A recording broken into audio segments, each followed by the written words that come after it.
Well, Nick Pope looks as if he's about to become the next name through the door at Newcastle United. Fees agreed, personal terms all agreed, and Nick Pope will be at Newcastle tomorrow by all reports.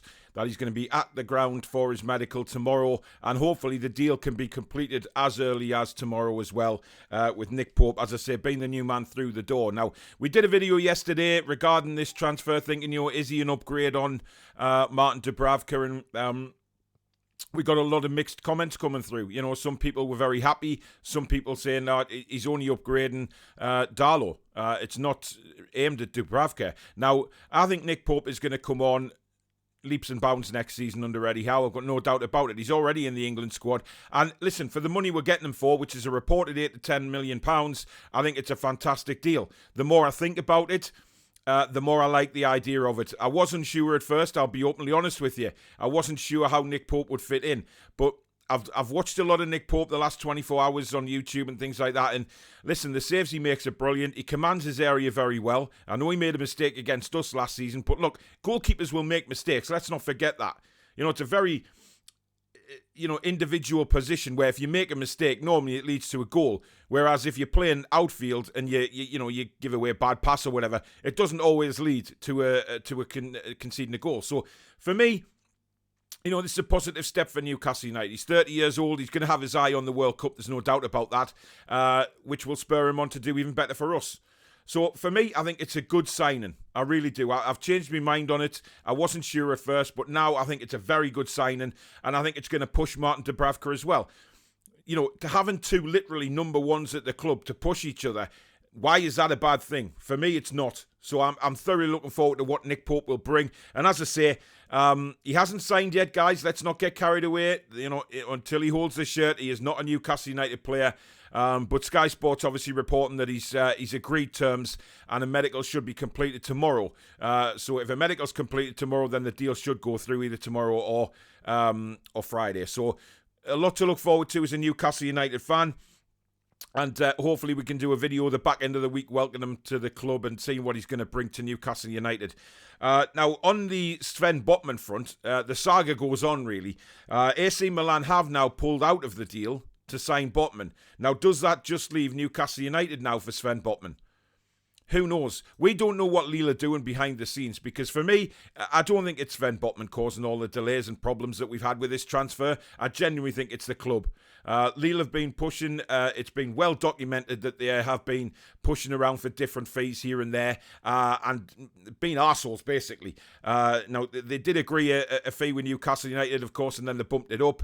But this is the club. This is what we're dealing with Lille. But now that Milan have officially pulled out, I think it doesn't leave Lille much option, and they're certainly not going to turn the money down that Newcastle United have offered. So that one could start gathering pace later on the back end of this week. But again, definitely not 100%. We don't know yet. But Botman would be a brilliant sign. And of course, the interview on TalkSport this morning with Jose Font seemed to push towards Botman coming to Newcastle. At first, everyone thought it was Jose Font that said it, and it was apparently Jim White. But listen, positive news on that front as well.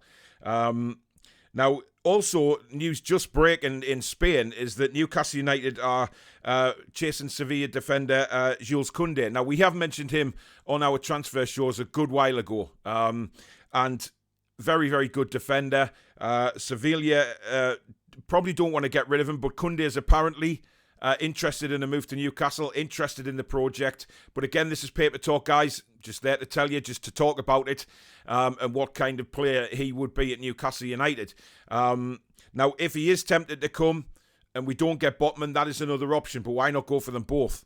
The back line can be a really, really strong unit for us next season. And for me, I'm thoroughly looking forward to the next couple of weeks now. Because, we've always said, really, players coming back from holidays, finishing off the international tournaments that were going on, it's very difficult to negotiate any move during those times. You want to break away from football, and a lot of players do that in the summer, of course. So now they're all coming back. Eddie has stated that he wants to try and get as much business done by the start of pre-season training, which is, of course, the 1st of July. I'm not so sure that's going to happen because I think we're still going to be active all the way through the transfer window. So a lot of excitement there. And news on the season tickets, guys. 1,000 season tickets were being put up for sale from Newcastle United Football Club, and apparently 30,000 people have already tried to get them. We knew, when the takeover happened, how difficult it was going to be for people to get season tickets. The queues were apparently massive. People just can't get a ticket for love nor money at Newcastle United at the minute. And, it makes a difference, doesn't it, when, there's empty seats in St James's Park towards the end of Mike Ashley's reign, etc. But now, big times, good times, fantastic times are ahead. And this is just what it's all about, being a club with a real positive side to it now. People wanting season tickets. And that ain't going to change, guys. The waiting list for season tickets is going to be there for years and years to come. And it will only get bigger, providing the success that we have at the football club. But very exciting, but very, very difficult for people to get season tickets. It really is. And I feel for you guys. And finally, former Newcastle United right-back Daryl Janmaat has formally announced his retirement from football. He is to take up the technical manager's role at ADO Den Haag over in Holland.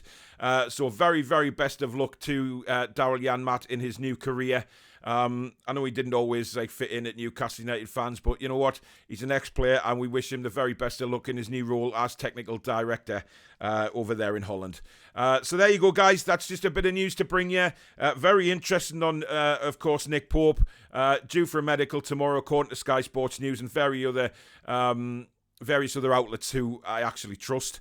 And of course, AC Milan pulling out a Botman deal. Let me know what you think, guys. Have you changed your mind on Nick Pope a little bit over the last 24, 48 hours?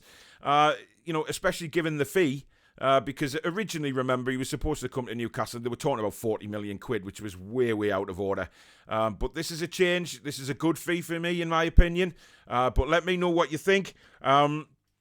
As usual, guys, please do smash the like button for us. And if you're new to the channel and you like what you see, please hit the subscribe button. Lots of you still coming back to view the channel and don't hit that button. It's free to do so. And hit the notification bell as well. You'll be told when we upload any more videos or we go live. Lots of shows coming up. Another one at the weekend, which should be a really good one, guys. It's a best 11, but it's slightly changed. It should be a really good one, but we'll be advertising that very shortly as well. But in the meantime, guys, have a fantastic day. Enjoy the sunshine while it lasts. And we'll see you on the next one. Take care.